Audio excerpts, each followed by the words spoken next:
Okay, now let's move on to the last eschatological tradition, which is the Catholic eschatology. Now, it's interesting because if you read Augustine and the City of God, what he argues is that the church is the millennium. The church is the embodiment of the Messianic age. So with the coming of the church, the world has ended because the church is able to step out of history and ensure peace, truth, and justice in the world. And that very much is still the official Catholic Church line. There are eschatological elements to the Catholic Church. For example, Catholics do believe that there'll be a second coming of Jesus, and there'll be some certain signs that precede the second coming of Jesus, which include the mass conversion of Jews, which include the age of tribulation, which include the coming of the Antichrist. But for the most part, the Catholic Church is committed to a policy of personal eschatology, which argues that it is for our own personal transformation, our own personal salvation and redemption through the guidance of the church that allows for a better world. This is the official line, but we can be suspicious that this is actually what they really believe. I'm sure that there are certain elements within the Catholic Church who do have an eschatological worldview.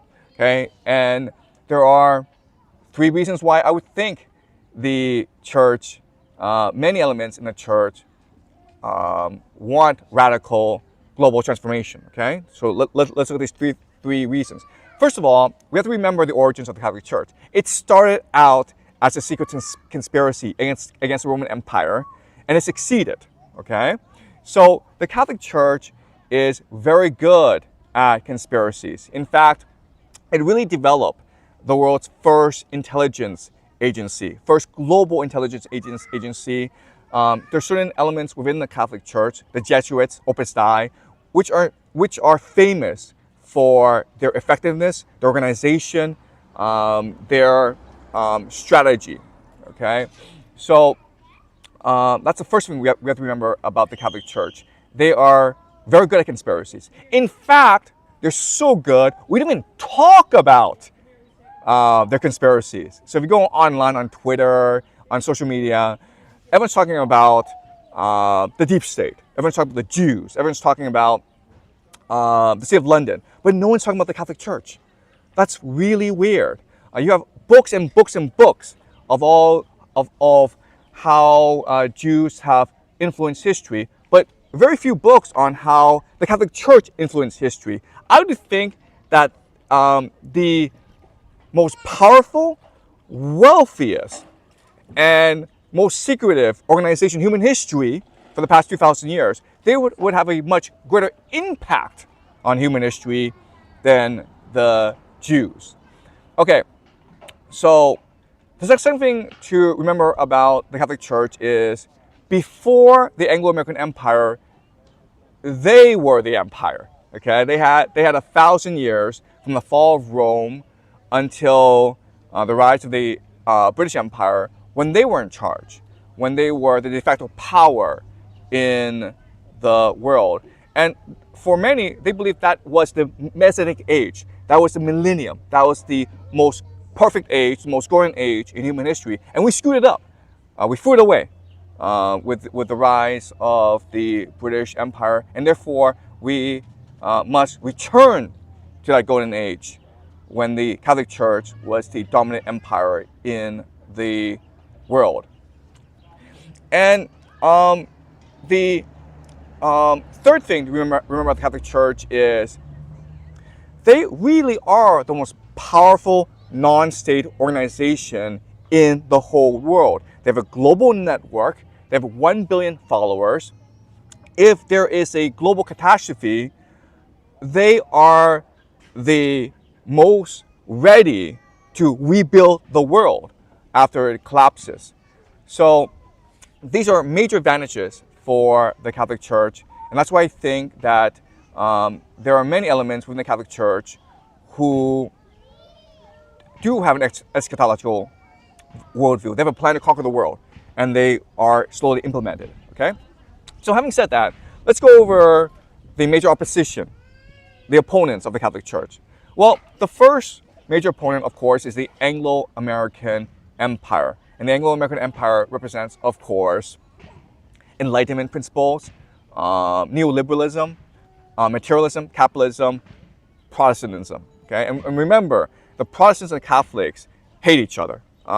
These are the two greatest rivals in human history.